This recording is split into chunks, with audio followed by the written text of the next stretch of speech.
Assalamualaikum warahmatullahi wabarakatuh. Saya Zuhra Rekifah Paguini, NIM 20051214110 akan menjelaskan tentang multiple feedback queue. Pengertian: algoritma multilevel feedback queue (MLFQ). Multilevel feedback queue merupakan algoritma penjadwalan modern dalam perkembangan sistem operasi. MLFQ hampir mirip dengan multilevel queue (MLQ). Secara dasar, MLFQ terdiri dari dua algoritma klasik, yaitu FCFS dan round robin. Jadi, MLFQ ini udah modern, yang kelasnya itu FCFS dan round robin. Di MLFQ ini nanti kita menggunakan dua algoritma secara langsung, yaitu FCFS dan round robin.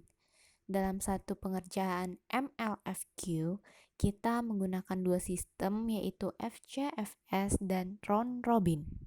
Mempunyai level antrian yang lebih dari satu, jadi MLFQ memiliki level-level yang lebih dari satu, bisa jadi 2, 3, tergantung dari antriannya. Arus level tersebut memiliki konsep waterfall atau air terjun. Setiap level memiliki nilai quantum time yang berbeda. Dengan aturan semakin tinggi level, maka semakin besar quantum time. Jadi, di setiap level, nilai quantum time akan semakin tinggi.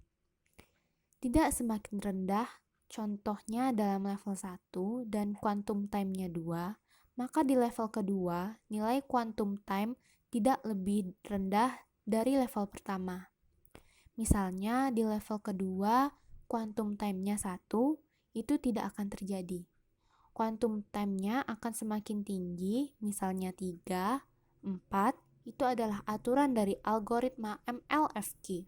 Semua proses dikerjakan secara quantum time yang sesuai urutan seperti FCFS. Jadi, dikerjakan sesuai quantum time sesuai dengan urutan FCFS sendiri. Algoritma MLFQ lanjutan. Setiap proses pertama kali dikerjakan pada level ke-1 dengan nilai quantum time level 1.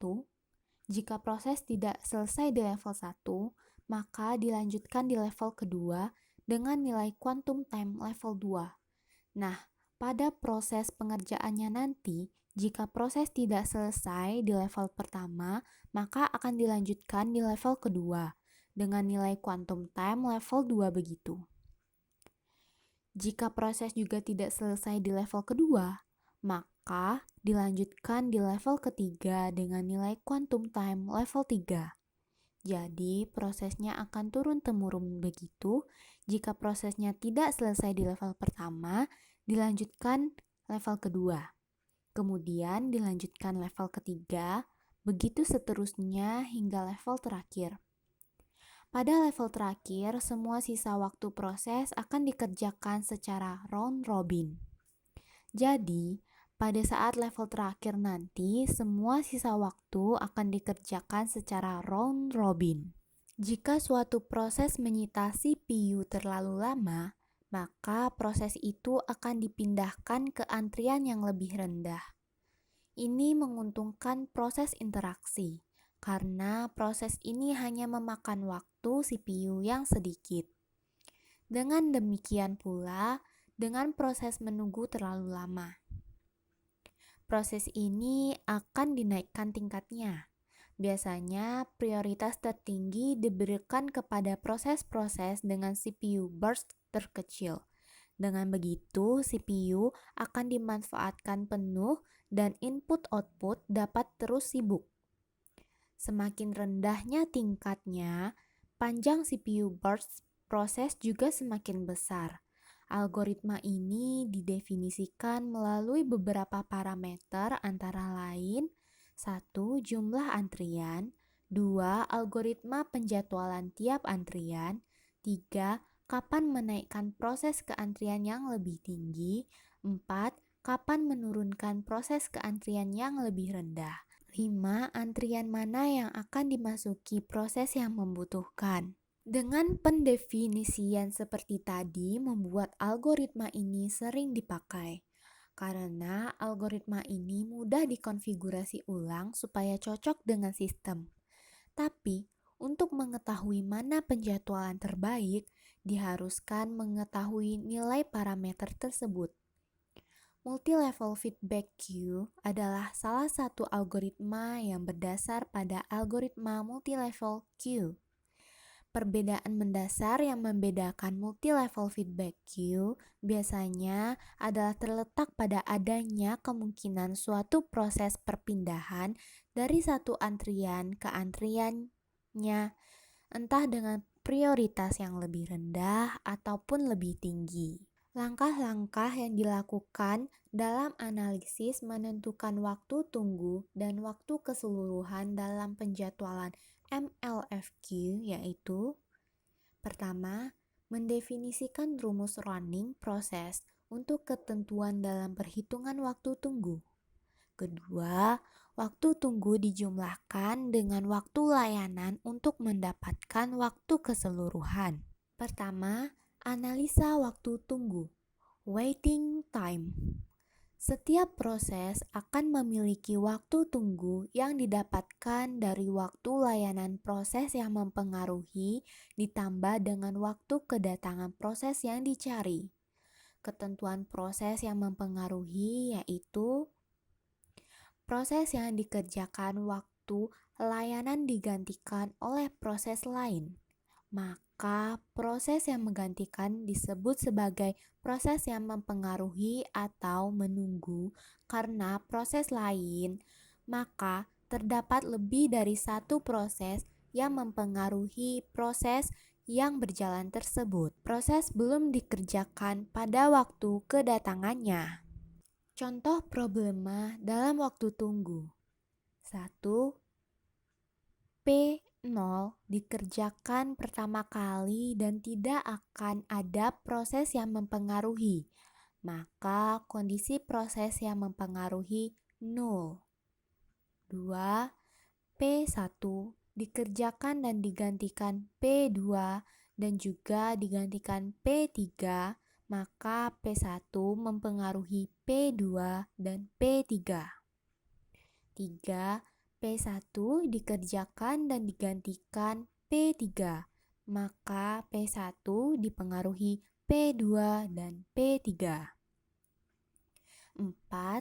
P2 belum dikerjakan pada waktu kedatangannya dan pada waktu itu P1 sedang dikerjakan, maka P2 dipengaruhi P1. 5. P2 belum dikerjakan pada waktu kedatangannya dan pada saat itu P1 juga sedang dikerjakan. Sementara sebelumnya P1 juga dipengaruhi P0, maka P2 dipengaruhi P1 dan P0. 6. P1 digantikan P2. Setelah P2 selesai, P1 dikerjakan kembali. Dan pada waktu pengerjaan selanjutnya, berjalan P1 digantikan P3, maka P1 dipengaruhi P2 dan P3. Penyederhanaan problema waktu tunggu dalam menghitung waktu tunggu proses diketahui dari proses-proses yang mempengaruhinya. 1. Dari problema nomor 1, WTP 0 sama dengan 0 karena tidak ada yang mempengaruhi P0. 2. Dari problema nomor 2, WTP 1 sama dengan BTP 2 dikurang ATP 1. 3. Dari problema nomor 3, WTP 1 sama dengan BTP 2 ditambah BTP 3 dikurung ATP 1. Dari problema nomor 4, WTP 2 sama dengan BTP 1 dikurang ATP 2. Dari problema nomor 5, WTP 2 sama dengan BTP 0 ditambah BTP 1 dikurang ATP 2. Dari problema nomor 6, WTP1 sama dengan BTP2 ditambah BTP3 dikurang ATP1. Running process RP.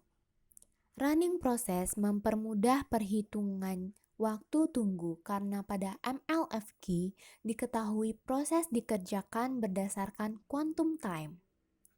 Ketentuan pengerjaan running process yaitu dengan pembagian burst time dibagi quantum time, sedangkan sisa bagi untuk pengerjaan selanjutnya yang dikurang dari quantum time.